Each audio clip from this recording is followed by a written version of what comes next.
So ito po yung moral values of a counselor. Ano yung moral values natin? Nagbe-blurred po ba? Malinaw sa akin pero para nakikita ko nagbe-blurred din. So, empathy. Our moral values is empathy. Anong ibig sabihin ng empathy? The ability to communicate understanding of another person's experience from that person's perspective. So tayo no hindi tayo mahilig empathy minsan no. So mas malalim ho yan ano no. Mas malalim ho yan sa simpatya. Yung simpatya pag nakasimpatya ang tao, maganda na yon kasi pag nalulungkot siya, malungkot ka din, kumbaga nakikisimpatya ka sa kanya. Pero yung empathy ho, no, yung nilalagay mo yung sarili mo dun sa pinagdadaanan niya. Kung ano yung pinagdadaanan niya, parang naki-empathize ka talaga. Mas malalim ho to sa simpatya kasi sa simpatya parang sinasakyan mo lang siya. Pero sa empathy, nararamdaman mo talaga kung ano yung nararamdaman niya. Yung isip niya, yun din yung nasa isip mo. Kumbaga yung sapatos na suot niya, sinusuot mo din. So, ganun ho yung empathy. And maganda ito yung taglay nating values natin as a counselor. Ano?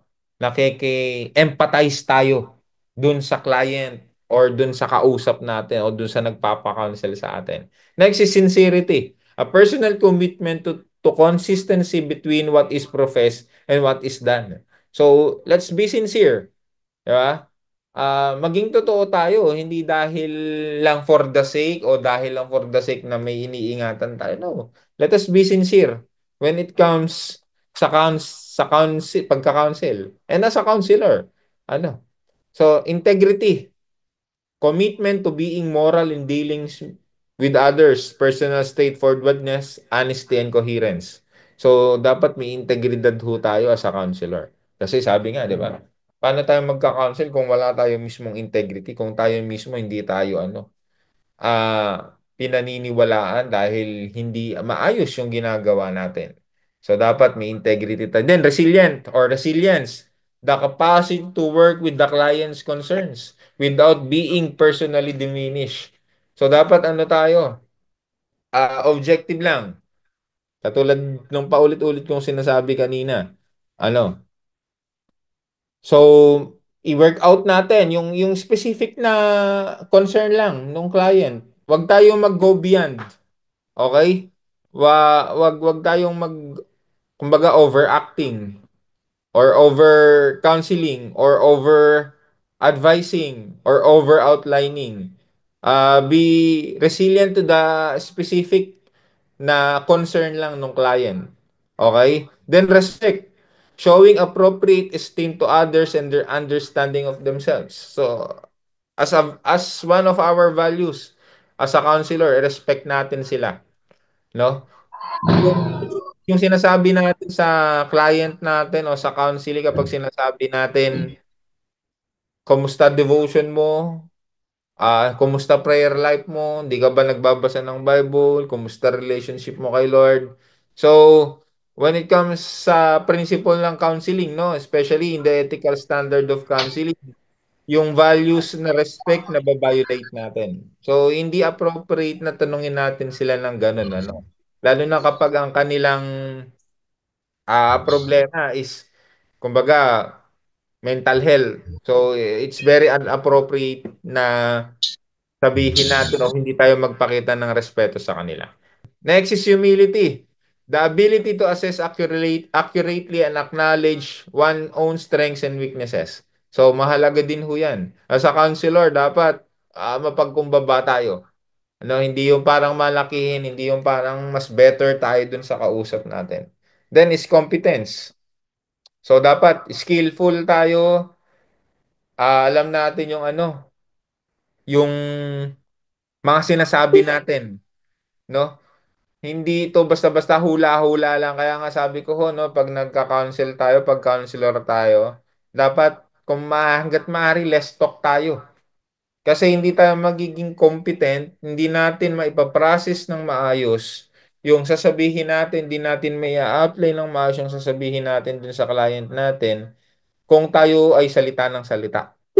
Alam mo yung kada sinasabi, hindi pa tapos mag-express yung tao, na violate mo na yung karapatan niya, na i-express yung sarili niya, tapos hindi ka pa naki-empathize.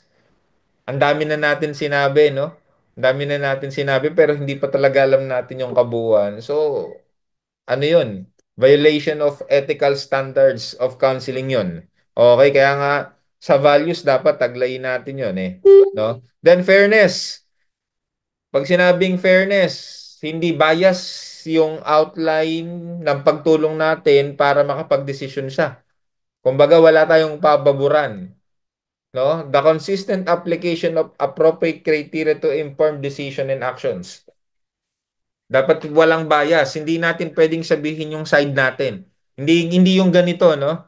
Para sa akin, kung ako sa'yo, mas maganda kung ganito yung gawin mong desisyon. So, it's not like that. Hindi ho ganun na nagka-cancel.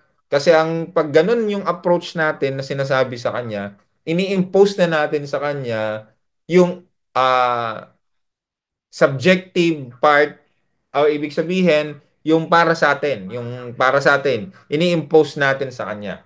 Bagamat ang pagkakasabi natin kung ako sa'yo ganito gagawin ko. So dapat hindi ganoon ano. So dapat fair yung pagkakasabi natin, hindi niya maririnig yung side natin.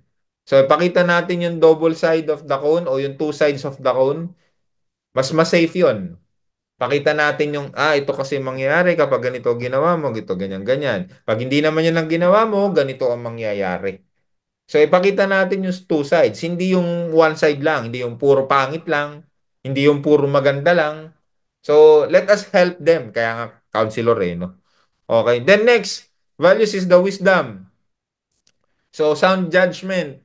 Yung wisdom, dapat makita nung counselee o nung client na yung sinasabi natin is na-apply o sabihin na natin na pa-practice o sabihin na nating sa paningin nila ay tama.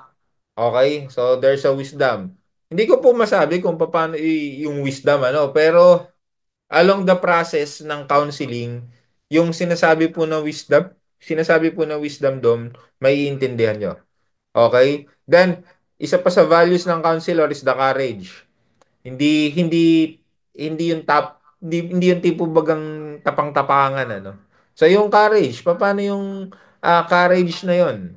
Yung courage na kung saan hindi tayo basta salita ng salita. Kasi alam nyo ho yun, yung pagsasalita natin mahirap pong pigilan pag may kinakounsel tayo. So yung courage na harapin natin yun na hindi tayo magsalita at pakinggan sila. Ano? So, bagamat ang definition dito is the capacity to act in spite of known fears, risk, and uncertainty. Ano? Pero tayo ho, harapin natin, o kumbaga, pag sinabing courage, sa counseling, in the context of counseling, pigilan ho natin yung sarili natin. Na magsalita ng magsalita, hayaan lang natin siya. Okay? Minsan may mga times na para bagang pag may sasabihin tayo, maiilang tayo o magdadalawang isip tayo, no?